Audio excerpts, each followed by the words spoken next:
All right, we are pleased to be joined now by Kate Mara. Thanks for joining us. We talked for a second before this, but we'll let everyone know listening. How's everything going? It's end of the year, into 2021. It's crazy.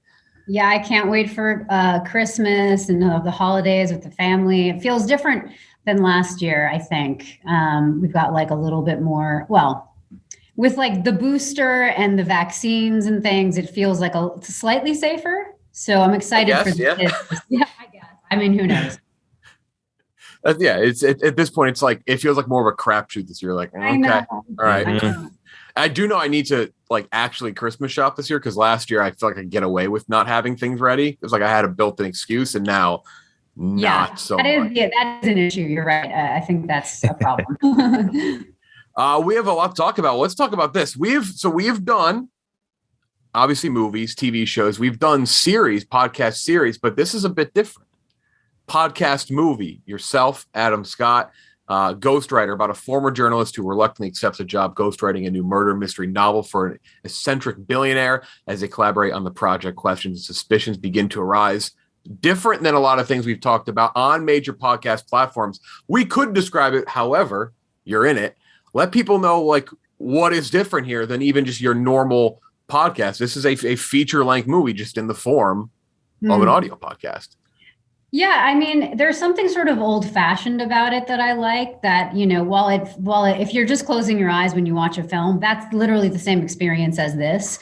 It sounds like you should be actually seeing all the visuals and like because the sound is so, all the effects and everything are so realistic and. But it reminds me of what maybe people used to do, you know, back in the day when they weren't actually sitting at home watching movies. They were just listening to the radio and listening to storytelling that way. So I like that aspect of it. But yeah, I mean, it really does sound like just your regular film that you would be watching, but you just have to use your imagination a little bit more. And, you know, recording it was really fun. I've never done anything like that. I love doing any sort of voice work but usually you have some sort of a visual to help you out, you know, if you're playing a animated character or whatever, but this is obviously different. So hearing the final product was exciting. You know, you've produced before, obviously on movies and TV, stuff like that before, but like this is obviously something very different than, let's say, a teacher, for example. So like when you're producing an audio project, what's different versus producing like a show? Well, it's very different. I'm not at all, I'm very new at this part of, at this version of producing. You know, for me, being able to produce as well as act in something is selfishly mostly about the creative aspect of it. I want to be as involved as I can be creatively. So, you know, not just with my performance, but also everything else, like who else, the rest of the cast and all of those decisions that maybe you wouldn't normally be involved in. So I'm sort of trying to get involved production wise in everything that I'm doing. And that's not always possible. So I was grateful that I was able to on this one as well. I actually just read in an interview while you were talking about Ghostwriter, somebody brought up the idea. I think it might have been comicbook.com. I got to source the right place, but they brought up directing to you and you shot it down about as quickly as anyone can shoot down anything. Is that not like, even sometimes like we'll ask that people are like, oh, it could be a thing I toy with. That's not even an entertained thing in your mind. No, I just know that that's not something that I would be passionate about. I love relying on directors. Like I think that skill is so incredibly difficult and you have to have so much knowledge in so many different ways and just really know what you want and how to tell the story in a different way than I know how to tell the story as an actor and as a producer as well. It's just not something that I have any desire to do or learn how to do. I have so much respect for that and for the people that are able to do it well, you know. And I know a lot of actors are able to do that very well, and I am in awe of that. But I'm definitely not one of them who wants to even consider it. It's kind of funny. A podcast movie is kind of fresh to us because despite we do a podcast about movies, yet we've never seen or heard a podcast movie. Right. But immediately it made me think of this interesting moment from a fascinating show called The Movies That Made Us, where they had the producer of Halloween talk about like this sort of generation of the movie. And he's like, I'm from the radio generation, and that the theater of the mind and the listener's own imagination can be scarier than anything that you can tangibly see. And that's something I'm curious if it's applicable to this, because every listener has their own unique visualization of whatever they're hearing. So it's a completely different movie in every sense from person to person to person. Well, it's like reading a book, right? It's sort of the same thing. I almost think that the story, in whatever way, if you're reading it or if you're listening to it, in this case, as a podcast movie, it should be even better than it would be if you were watching it. Because like you said, everyone has their own version of what they imagine it to be. So it's sort of like, if your mind has created it visually, then it should be that much more exciting or to your taste than something that's already there for you to see. So yeah, but I do like that. I like that aspect of it where you're, while it's not the same thing as reading a book, it is similar because your mind is working in a different way than it would be if you were just staring at something. Yeah, it's like you're being personally served your own version of the story versus the movie where everyone's seeing the same thing. You might interpret it differently, but you're all seeing the very same like tangible thing. But with your own imagination, everyone's just 1,000% different. So you also talked about preparation for this as well, in terms of just like, speaking of like reading things, you said you don't have to memorize things with this type of a production, which is nice. But you also joked about how you're looking to always get your dialogue cut when you're in movies. Not an option here, though. Right. Not as much the case when it's completely reliant. It's the opposite. They're like, okay, you're supposed to be opening a door here, and yeah, we're going to make the sound, but like, can you also say like, maybe I'll go to the door, things like that feels so ridiculous and so unnatural, but you have to find a way to make it natural and not sound silly and forced, which it's fun. That as an actor, it's fun to have to like, challenge your way in those circumstances and try and make something work that you would normally on a set say, well, I'm never going to say that. You're going to see me going to the door, so I don't need to tell you what I'm doing. And here you literally have to tell people what you're doing. Mm-hmm.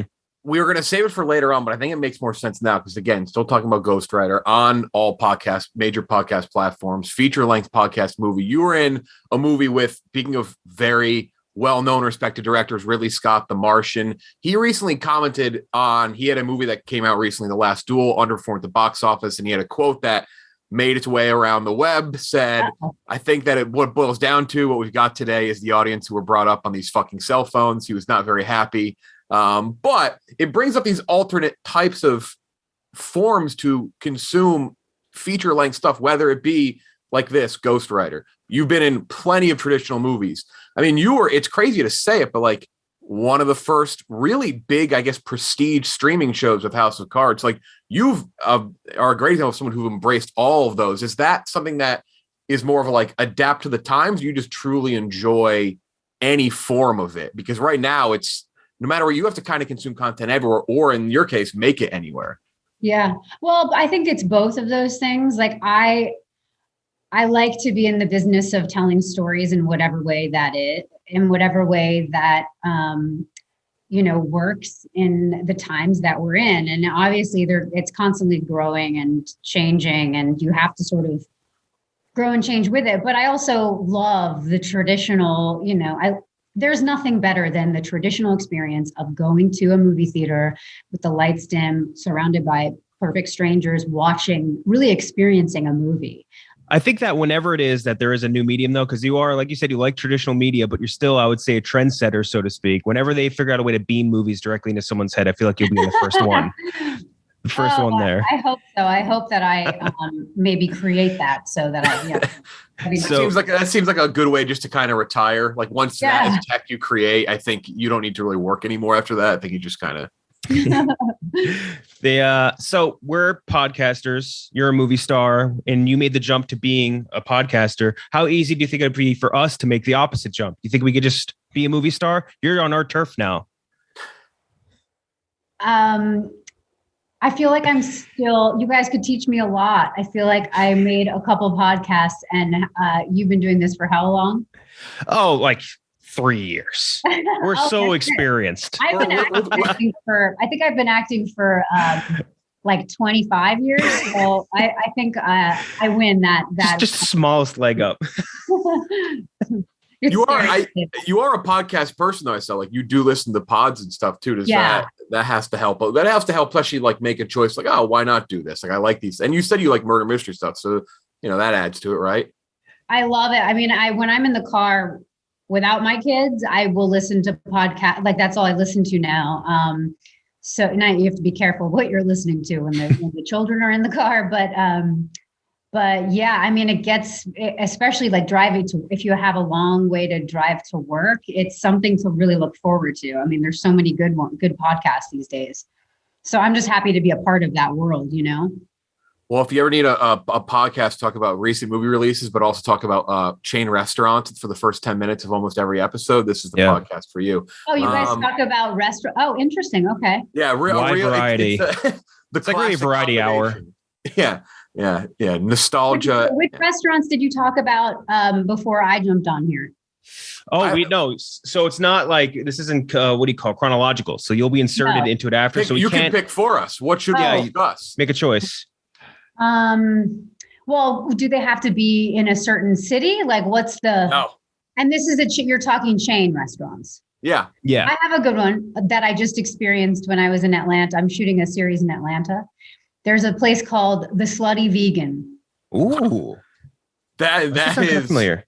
I will say you said Atlanta, so I sort of assume you'd say Waffle House. That's typically what people say. Okay. The Slutty Vegan. You can do your research and then you guys can talk about it here. Okay, great. Good. See, now you're producing our podcast. How about that? Reminder, Ghostwriter, feature-length podcast on all platforms. So as you can tell, by my background, we are large nerds.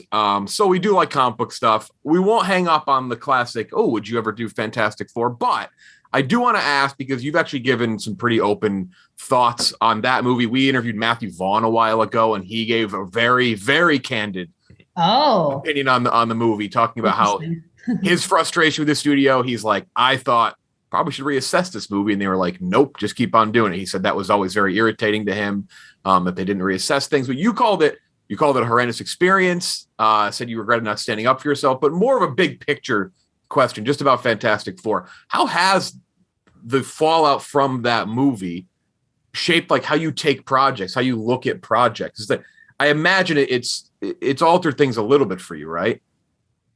I mean, I don't know. I mean, has it? I guess you go like, what would I do differently or something? But I kind of already said that. I said, I think we all hope that we change and grow with like each experience we have, whether it be work or not.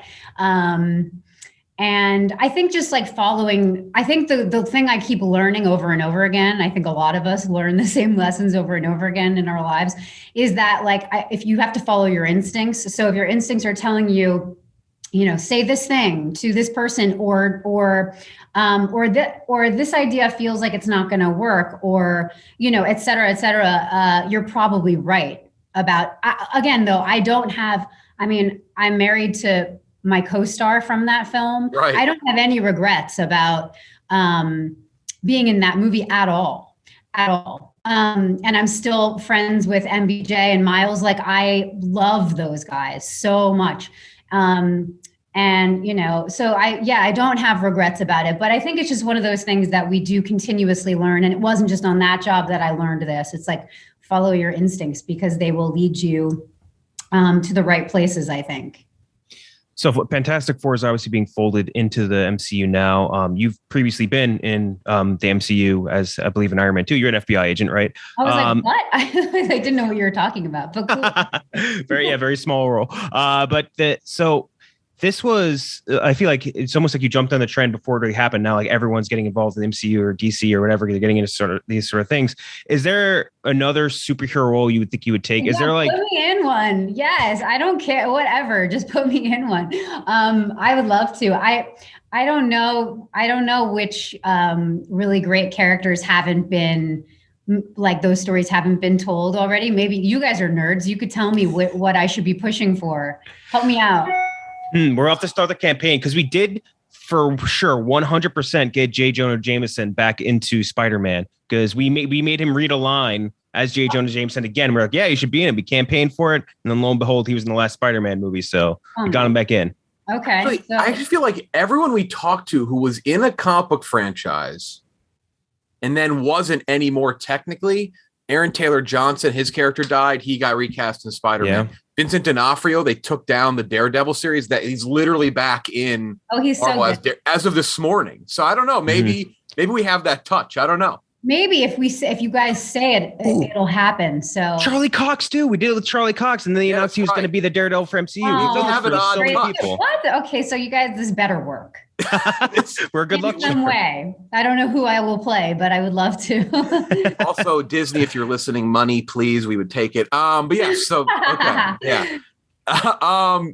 We talked about Ridley Scott. I do want to ask another director. He did direct the first 2 episodes, and you have obviously ties with your family with David Fincher. David Fincher is, I think, to me, the most fascinating current director because I love watching interviews with him or people talk about him, specifically like when Ben Affleck gives him shit and razzes him up in an interview, and they talk about his takes, his relentless takes. Is that the same thing? Was that the same thing for doing a series as it was for, from what you've heard, doing a movie with David Fincher, just the endless takes?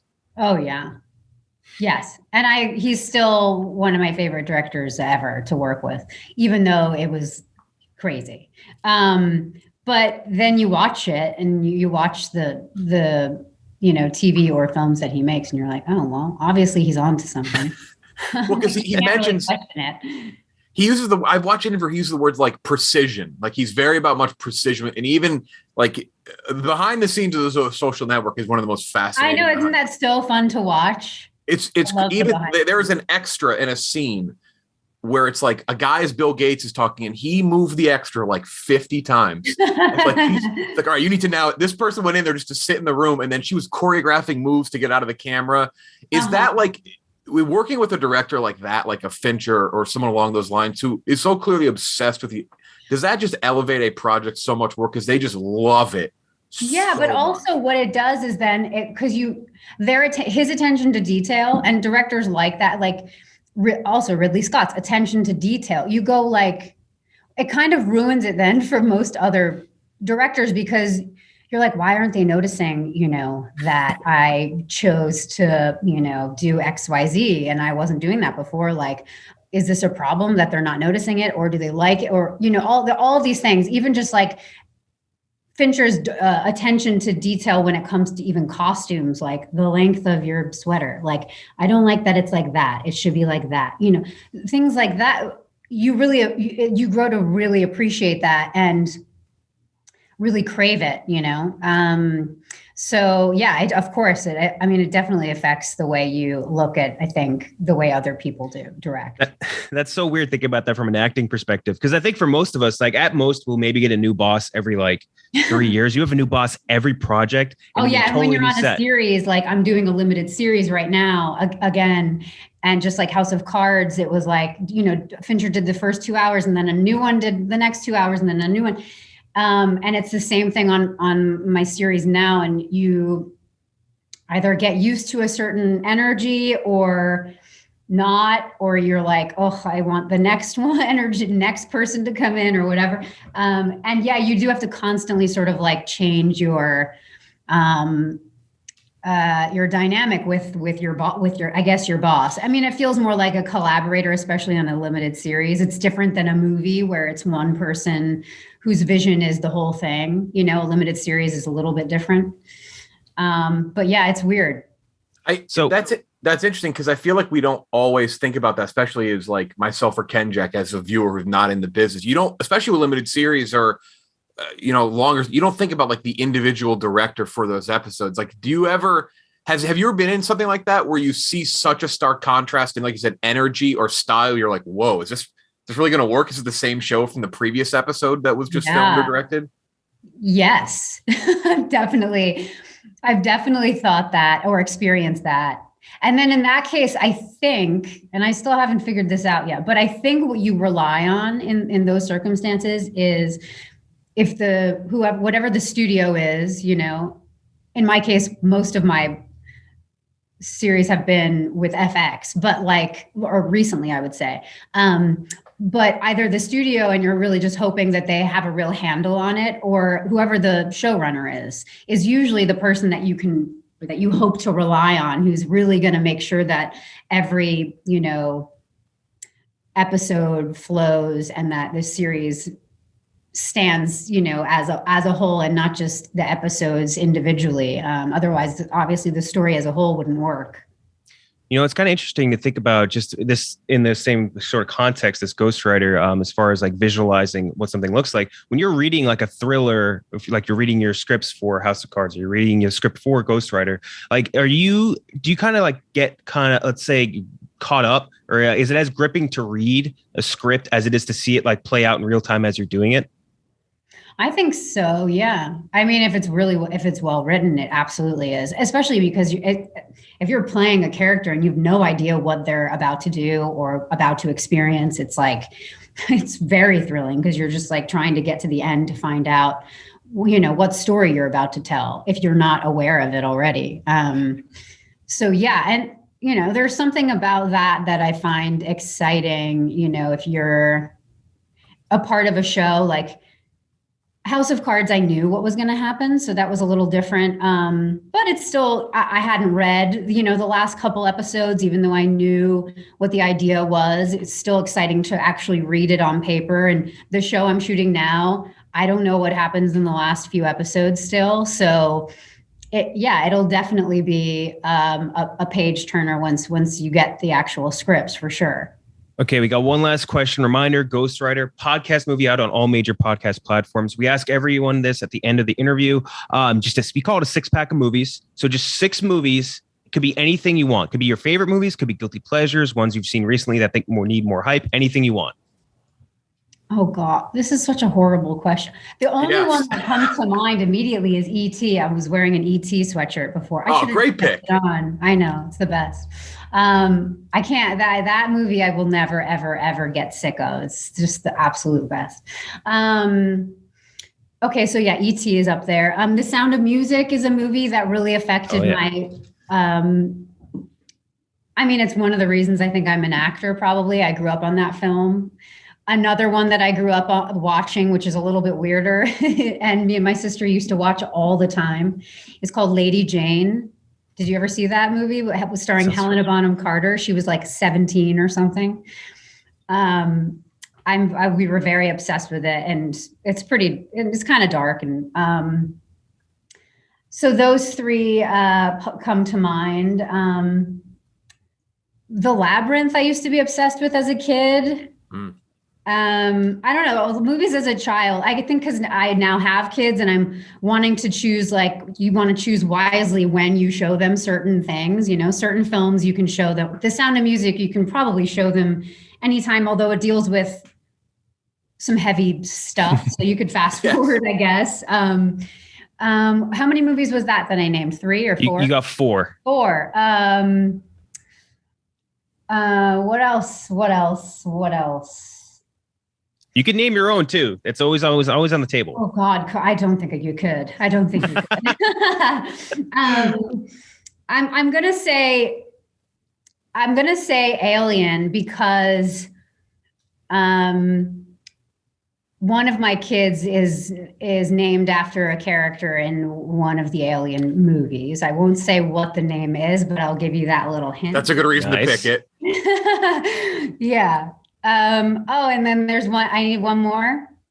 And this is a little bit, again, it's because I grew up on this. And I always wanted to play this character. As growing up as a redhead, Annie was like the ultimate dream role that I never got to play. But that's a movie that I show my kids.